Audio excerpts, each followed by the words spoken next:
ہم اپنی ان جلسات میں اور یہ جو نشستیں ہماری ہوں گی اور ایک پوری سیریز چلے گی عدالت صحابہ کو لے کر، جو ہے نا فصلوں میں بحث کریں گے، یعنی اس کی 3 فصل ہوں گی، 3 مرحلے ہوں گے۔ میں ابھی اجمالاً اور مختصراً جو ہے وہ ان 3 فصلوں کا آپ کی خدمت میں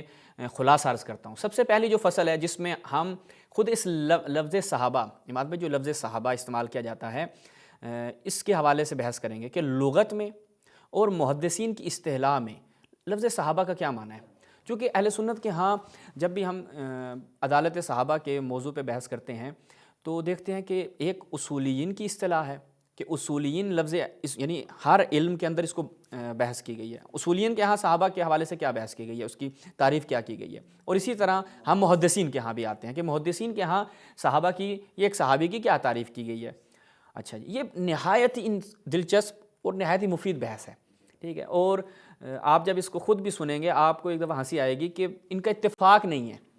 صحابی کی تعریف میں ان کا اتفاق نہیں ہے، اور ان کا جو آپ کہہ لیں اختلاف ہے وہی خود عدالت صحابہ کے منہدم ہونے کا سبب بنتا ہے، اور یہ نہایت ہی انشاءاللہ مفید بحث ہوگی۔ اچھا جی، مثال کے طور پر پہلا جو ہم اس میں نظریہ بیان کریں گے تعریف میں وہ ہے کہ عدم اتفاق۔ اہل سنت علماء کا ایک تعریف پہ اتفاق نہیں ہے، حتیٰ کہ آپ کے لیے ناظرین کے لیے دلچسپ ہوگا کہ ابو الحسن اشعری نے دعویٰ کیا کہ تمام اہل سنت کا اتفاق ہے کہ صحابہ کی ایک ہی تعریف ہے۔ ایسا نہیں ہے، یعنی کیا وہ دعویٰ کر رہا ہے اتفاق کا، ٹھیک ہے۔ انشاءاللہ یہ ابھی ہم آپ کی خدمت بیان کریں گے ابو الحسن اشعری کا یہ جو دعویٰ ہے کہ ہمارے ہاں صحابہ کی تعریف پہ اتفاق ہے، اور انشاءاللہ ہم اس کا رد بھی آپ کی خدمت میں پیش کریں گے۔ اس کے بعد جو دوسرا مرحلہ ہے جس میں ہم آپ کی خدمت میں جو چیزیں پیش کریں گے وہ کیا ہے کہ مفہوم عدالت، ٹھیک ہے۔ لغت میں عدالت کا کیا معنی ہے، محدثین کی اصطلاح میں یعنی محدثین اہل سنت کی اصطلاح میں عدالت کا کیا معنی ہے، یعنی ایک دفعہ ہم لغوی اعتبار سے اس کو انشاءاللہ آپ کی خدمت میں بیان کریں گے، دوسرا محدثین کی اصطلاح میں آپ کی خدمت میں بیان کریں گے، اور مختلف تعابیریں جو اس حوالے سے آتی ہیں۔ اچھا جی، اس کے بعد یہاں پر جو عدالت ہے ہم ایک آپ کی خدمت میں عرض کریں، چونکہ عدالت کو لے کر یہاں پر 4 نظریات موجود ہیں اہل سنت کے ہاں، ٹھیک ہے، جن کو ہم اجمالاً آپ کی خدمت میں عرض کرتے ہیں، تفصیل سے انشاءاللہ آگے ہوں گے۔ پہلا نظریہ جو ہے وہ مربوط ہے متقدمین علماء سے، یعنی جو ان کے متقدمین علماء ہیں وہ کہتے ہیں عدالت صحابہ کا کیا مطلب ہے، وہ کہتے ہیں عدالت صحابہ کا مطلب ہے عدم فسق، یعنی کیا مطلب ہے، یہ فسق کے مرتکب نہیں ہوتے، فسق انجام نہیں دیتے، یعنی ایسا کام کہ جو ملازم بے فسق کو وہ انجام نہیں دیتے، یہ ان کا پہلا معنی ہے عدالت صحابہ۔ یعنی آپ سے پوچھا جائے عدالت صحابہ سے کیا مراد ہے تو متقدمین کے ہاں عدالت صحابہ کا جو معنی انشاءاللہ اس تفصیل سے اس کے آگے ہم مستندات بھی آپ کے سامنے پیش کریں گے، یہ نہیں کہ فقط ہوائی گولے مار رہے ہیں، انشاءاللہ آگے آپ کو باقاعدہ سکین پیجز اور ان کی کتابوں سے دکھائیں گے کہ پہلا معنی جو عدالت صحابہ کا کیا جاتا ہے وہ کیا ہے جی، یہ فسق کے ارتکاب نہیں کرتے۔ اب پھر اس عدم فسق کی بھی جو ہے نا 2 صورتیں یعنی 2 گروہ بن جاتے ہیں، 2 قسم کے دعوے دار یہاں پہ ہمیں دیکھنے کو ملتے ہیں جو انشاءاللہ ہم آگے عرض کریں گے۔ جو دوسری یہاں پر ہم آپ کی خدمت میں عرض کریں کہ عدالت صحابہ کو لے کر جو دوسری جماعت ہے اور وہ اکثر جو اس کے قائلین ہیں وہ متاخرین میں سے ہیں، وہ کیا کہتے ہیں عدالت صحابہ سے کیا مراد ہے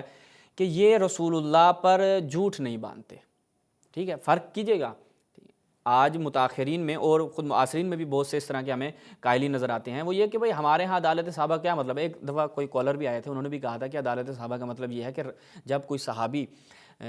حدیث بیان کرے گا تو وہ جرح و تعدیل کے مراحل سے نہیں گزرے گا، اس کے اوپر آپ یہ نہیں کہہ سکتے ہم اس صحابی کو دیکھیں گے کہ آیا یہ کذاب تھا یا متہم بالکذب تھا یا متروک تھا، فلان تھا، ڈمکان تھا، وہ نہیں دیکھیں گے، ہم ڈائریکٹ کہیں گے صحابی آ گیا، لو یو صحابی کہہ کے آگے چل پڑیں گے، ہمیں کیونکہ صحابہ سے محبت ہے۔ اچھا جی، یہ ایک عدالت صحابہ کا معنی کرتے ہیں کہ یہ رسول پر جھوٹ نہیں باندھتے۔ تیسری جو ان کی جماعت ہے اور اس کے جو طرفداران ہیں جو قائلین ہیں وہ کم ہیں، عدالت صحابہ کا جو معنی کرتے ہیں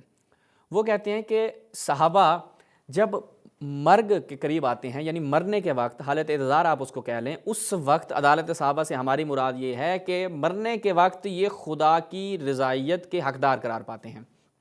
بالکل پاک ہو کے مرتے ہیں،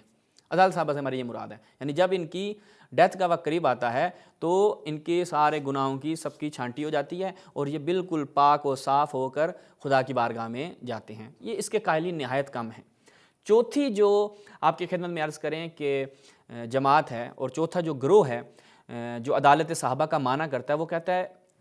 اس سے مراد عصمت صحابہ ہے، اس کے بھی قائلین کم ہیں، ٹھیک ہے۔ اور یعنی یہ جو دوسری یہ تیسری اور چوتھی ہے، یہ شاذ نظریات میں شامل ہوتی ہیں۔ انشاءاللہ ہم اس کے بھی مستندات پیش کریں گے کہ یہ قائلین چاہے کم مقدار میں ہیں، ایک شاذ نظریہ ہے، آپ یہ کہہ لیں کہ اس کو زیادہ قائلین نہ مل سکے، ان نظریات کو کم ہے۔ چوتھا نظریہ کیا تھا؟ عدالت صحابہ بعین معنی، اس کا معنی یہ ہے کہ یہ معاصی